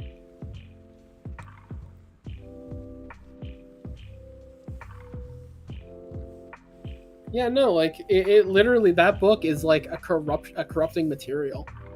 It's just left out in the open, and it draws someone into like just what anima is, and they have to learn about like all the stuff that's going on in the world, how absolutely fucking based raw Sith is, like who I've been learning about like piece by piece. Yeah, there's a man. It's a game system and a half, I'll tell you. It's got so many good rules that are so interesting. Their core systems were just not good enough to support the whole thing. They tell you like, hey, here there's a trap making skill, right? Here's a list of traps you can make. That's it. What about the poisons? I mean, they actually have a poison section in the book, but they don't tell you how to make poisons. But there's at least a list of poisons in the game, so it's like that at least there. But traps, literally nothing. They're like, here are the kind of traps you can expect at certain levels. Like Chris here was talking about. I hope the new system releases and at least they flush out some of their stuff a little bit more. I also hope they don't super weeb the game out even more than it already is. Yeah. That's kind of one of my fears. Yeah, because it's like one bit I can't stand about anima. A lot of the stuff they made about like very specific lore bits, they went all weebed.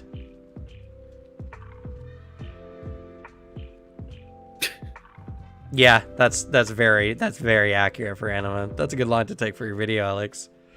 Came for the cool artwork, stayed for the generational political intrigue and world-ending secret society plots. Yeah, I mean, I agree with some of that.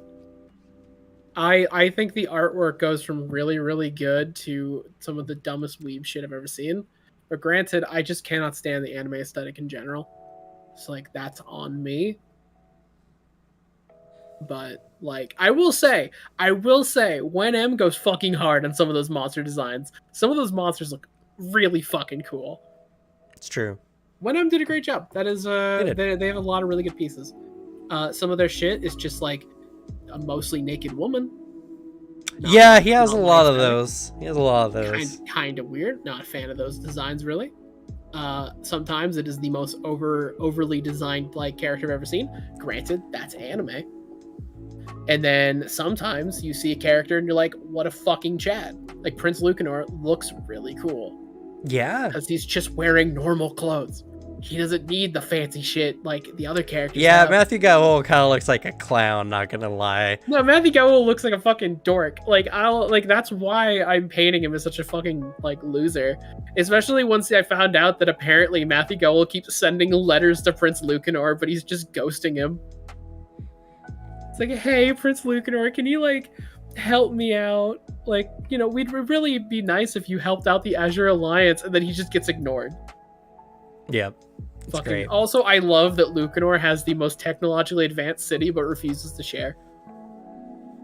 It's like, I'm not gonna give you all this cool shit. I've seen a few characters. Actually, there is a monster or two like that in Anima. Pretty cool. Well, he's talking about like the anime huge eye girls stuff. Like, that shit. Fucking disgusting. Hate it.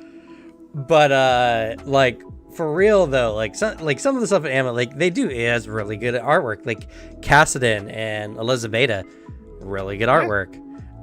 Lucanor, I agree, very good artwork. Matthew Cole looks a bit like a clown, not gonna lie. Looks kind of dumb. Like they have a lot of good art, and the monster book is absolutely amazing. I actually really like the Vitella art that they have. I like the design for the Vitella in general, and the Deva are kind of cool too. The Daima are just straight up cat people. Yeah, I'll say the actual like. I think the Giant are really dope. I like their lore. I like how they look. I love like everything went into it. Pretty cool, actually. Mm-hmm. That's a well-designed fantasy race, and there's not a lot of like one-to-one versions of that. Anima's got some very unique like races. Like that's really rare. Like honestly, the only one I can think of are like elves, but they're not even like elves. They're not even like Lord of the Rings elves. Yeah, they feel more like fairies. And then like the fucking like I've never seen another fantasy race like the Deva. The only thing like the Giants is the fucking I forget the Quarians from Dragon Age. Yeah. I literally used a picture from Dragon Age when I was describing my Giant because there's literally nothing else. Like it is like they're very well like they're really good at creating really unique shit. So like good job on the ingenuity. I hope they got some experienced like game designers on their team, but I also hope they didn't. I hope that they just double down on the design and make it worse. That is my genuine wish for the redesign. Alex, why are you such a troll? Seriously. I like it. It's fun. I like the anime. Why do you just like things that are just inherently busted? I don't know. It is something weird deep down in my soul. You were corrupted by JoJo's. No, it wasn't even that. Which, by the way, I will mention. I'm pretty sure I've actually linked the core book in our Discord. I'll do it again, though. If you want to look at the Anima core book, and honestly, it's not hard to find the other books. You can find the other books really easily. But I will link the core book in our general chat for you. Sure. So go check out our Discord linked down below. And we paste all kinds of tabletop stuff down there. We do art. We're currently in one of the channels there for our Table Talk. It's a locked channel, so you can't get in. But we are there. We do show up. So, you want to be a part of the community and you want to be at least adjacent to us in the online space. It's the place to be. I really like that comment about Lucanor. That's what happened. Yeah, Lucanor's a fucking Sigma, dude. I also love that Prince Lucanor found a panther cup and was like, yo, this is pretty neat. And then subjected it to horrific scientific experimentation, turned it sentient and really powerful, like demigod level. And then when he was done, the panther was like, yo, dude, all right, pretty fucking choice what you just did to me, dude. Can we just hang out now? He's like, yeah. That's not what happened at all. That's what happened. That's what happened. It's not what happened. Nope, that's what happened. He took the panther when it was a cub. Yeah. He found a panther and raised cub, it. And he experimented on it and made it a demigod. Yes, that's what happened. But it wasn't after that the panther was like, okay, cool, now we can be friends. Like, yeah, he raised that as his personal pet for like years, and then unemotionally he tested on it with an experiment that has a 99.9999999 fatality rate. I like my interpretation better, so I'm gonna say it's true. It's also the thing I'm going to say in my videos. People believe it's true. You know what? No, it's fine.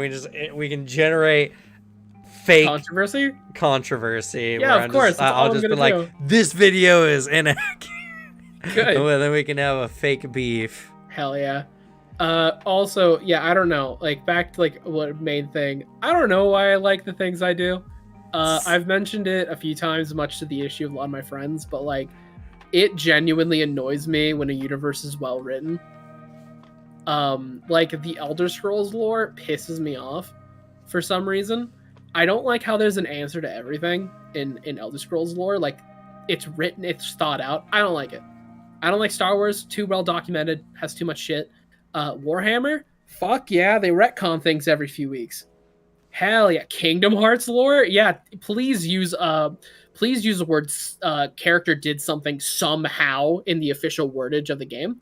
Hell yeah, I like things when they are flawed, and I love it when it is a piece of media, and I'm watching it and I see something and I have a question. I'm like, hey, excuse me, creator. You mentioned this thing earlier, like this is a rule, but then this character broke that rule. What's up with it? And I'm only met with, hey, stop asking questions. Don't think about it. I'm immediately like, all right, I won't. I love that. I don't know. It's something fun about it. I like JoJo. I don't think it's well written, but I like the characters and the fight scenes. I am a Kingdom Hearts fan, but I think the story is the most stupid thing I've ever experienced, which is why I love it. Warhammer, fucking Yakuza, Devil May Cry, all that shit. Yeah, I like the things I like. I'm also not a person who takes any offense if someone mentions like I think the thing you love is shit. I don't care. I'm not the things I like. I don't tie my self-worth to media I think is good. If anything, if someone mentions they don't like a thing I like, I'll actually try to provoke a serious discussion because I'm curious. And the concept of someone absolutely loving a thing and then another person hating the exact same thing, I find that fascinating. Where I genuinely want to know. And my favorite is when someone mentions, I love this thing for this reason. They're like, oh, I hate this thing for that same reason. Then I'm like, we do that a lot. We do that a lot, and I'm fucking fascinated by it. I think. And to be fair, I enjoy making Alex try to explain his weird interest in just things being wonky for the sake of being wonky. I mean, the problem is too. My thought processes in general are really weird. I disagree. Everything, at least everything I know about you seems rational enough.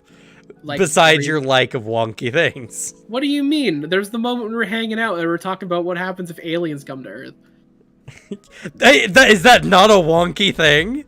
Yeah, no, I think that's not rational. We were hanging out and I mentioned to Cameron like the topic of space came up because I was talking about a weird video I found. And I was saying I really want aliens to come to Earth and just so I can get access to their internet and watch their YouTube. Access to alien YouTube. Yeah, I want to watch alien YouTube. They probably got some banger content on there. That's the only reason. And me being the too sane one in this group, I'll say. I'm too sane because I'm just like, so you just want alien YouTube, not even thinking of the concept that they might not have YouTube, or you know, they do. Yeah, of course they do, right? YouTube is a biological imperative of society. Yeah, there's got to be influencers in every type of society. I really want to know who all the alien influencers are. Yeah, I'm really curious. It's just the thing where I'm just like we discover alien life. We know we're not alone in the universe. It means so much. And you're just like, I just want to see what aliens laugh at in their free time. I really do. I want to watch like alien like Let's Plays. Be like, what the fuck is going on? That sounds like a great time. But see, that's why you're here, Alex. Why I have you around, because you're definitely just a different species than I am. Yeah, I mean, no, not even my fears are normal. The things I'm scared of, none of them make sense to like anyone else when I explain them. Like, I'm afraid of swords, but only particularly because I'm more afraid of swords than guns. I think the trend of cutting into something and discovering it's cake is absolutely terrifying, but no one agrees. See, no, I think you're just straight memeing. No, Yeah, I'm not. You're just straight memeing on us. I There's can. no way. I have a witness for it. A good friend of mine has swords in his Do you room. think we could trust people you associate with regularly? He would back it up, because there was a moment we were joking. I made a joke like insulting him, and so he did the joke of like running into like my room with a sword. And there's the moment where he had his sword raised and then looks at me in the face and then lowers his sword, like, "Oh, you've been serious." Because I was genuinely terrified because I saw a sword raised in my vicinity. And the idea of stealth cake is fucking awful. I don't like it because I don't like the idea that anything in my day-to-day life can be replaced by a dessert. I don't like the idea of like going like, yes, here is my dice bag, and I reach for it and I grab it and my hand squishes into it because it's cake. That is terrifying, and I don't know why no one else thinks this way. You're straight memeing. I'm sorry. You're straight memeing. I'm completely not. For once in my life, I'm being 100% unironic. Straight memeing. No. Straight memeing. Cannot convince me otherwise. It's the boy who cried cake. See? When you say shit like that, man, how are we supposed to take you seriously? The boy who cried cake. No, it's awful. I was playing D&D and they kept sending it, and the whole time I was like, I can't look at my Discord now. In your old age, you're just gonna make a kid's book about the boy who cried cake. He would find things and it would be cake and he would be sad, but everyone's just like, why are you sad? It's just cake. Eat the cake. You get free cake. But the boy did not want cake. He only wanted to ride his scooter. No, like, yeah, the entire book would be me screaming that people should be worried about this, but no one cares. Which is most of my fears. There are things I'm scared of, but no one else is.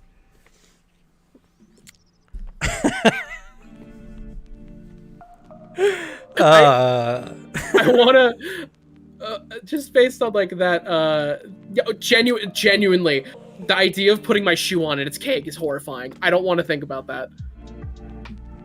I don't like it. I've had people like pause it, like, what would you do if you had this? And I'd imagine it and get really stressed out. Also, yeah, I really want to see like the equivalent of like, I want to see a Let's Player scream at like Alien Slender Man. I want to see an alien play a horror game with like a lot of jump scares. In a Twilight Zone episode. I've picked my co-host well, because you have a level of insanity that I will never achieve in my life. Oh, I would. An impossible birthday cake. I don't think I'd trust again if that happened. In the future, we'll find out for real whether Alex is memeing or not. I'm not. Unbeknownst to him, will hide cake in his everyday life in film, and unless he breaks down into tears, unless he needs therapy for years afterwards, he's straight memeing on us. I believe if genuinely I went through my life and I was like, yes, let me grab like my water bottle, and my hand squishes through it because it's cake. I don't think I'd be able to trust my surroundings anymore. I think I would crack. Like I would just break. You want to see a live man cry on stream? We'll be doing that in 2 years in the future. I really hope not. I don't want to go through that. It doesn't matter what you want, Alex. It's what gets the views. And now he's stressing out about it. I am. I'm stressed out right now. All right, so I think that's going to be it for the stream before Alex has a panic attack on the prospect of future cake replacements. Me being tormented for all of your enjoyment, you all sick fucks, gaining joy at my pain. We'll verify in the future whether Alex is straight memeing on us or not here, and we'll find out eventually. That's why we're here, to watch you suffer. But that's gonna be it for this particular stream. I hope y'all enjoyed. Honestly, we just needed a day to sit back and chill and relax, and I think we did that. I'm tired. I'm also still like tired, and I still gotta do shit today. I can't look at the chat right now. I'm sorry. I need to tap away. It's cake. I'm just not gonna look at that. Straight me, man. But anyway, we some days we're just not gonna have a solid subject, and we're just gonna. I think we talked only for like 20 minutes about the subject this time around, and that's fine. You don't need to justify why you play tabletop or how fun it is. The only thing that matters is that we have the channel here, and we get to laugh mostly at Alex's expense. But yeah, if you have ideas for what fun content we can do on the channel as well, I legitimately would like to hear it. Write it down in the comments of this or any other video you watch. Ideas you'd like to see on Tabletop or on our channel in general. Just weird things, if it's skits or it's memes or something. I need some ideas. I need content that honestly takes a lot less brain power, because I don't got a big brain for this. I don't know how people can literally make like deep documentaries every week on certain subjects. It's nuts. It's nuts. It's insane. I just want to enjoy tabletop. I want to have fun with people, and I want to bring a community together of people who just love tabletop, and also making Alex's life miserable. I think that would be the best outcome of our future, is just laughing, joys, smile, and Alex being sent to an insane asylum.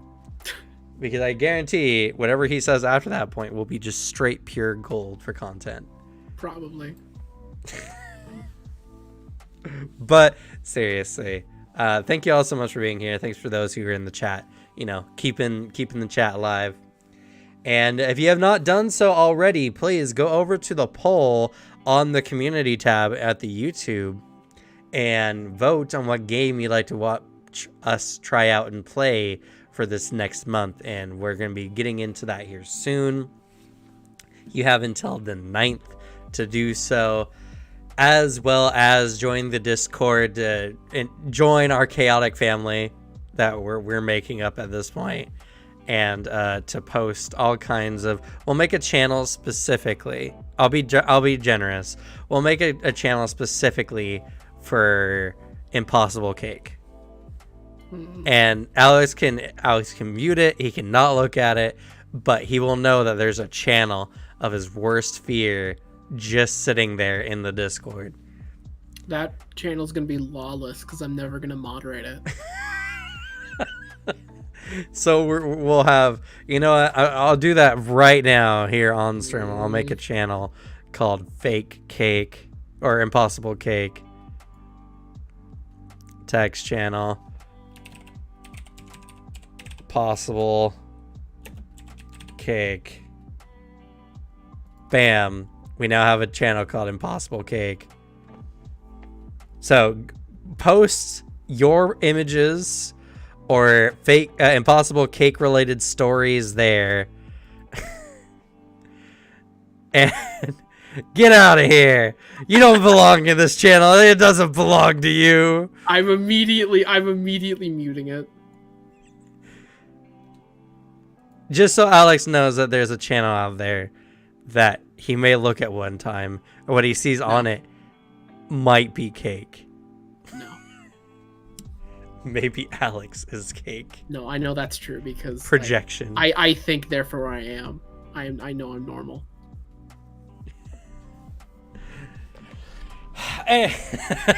Anyway, with that, we're just gonna call it an evening. Let's go ahead and say goodnight.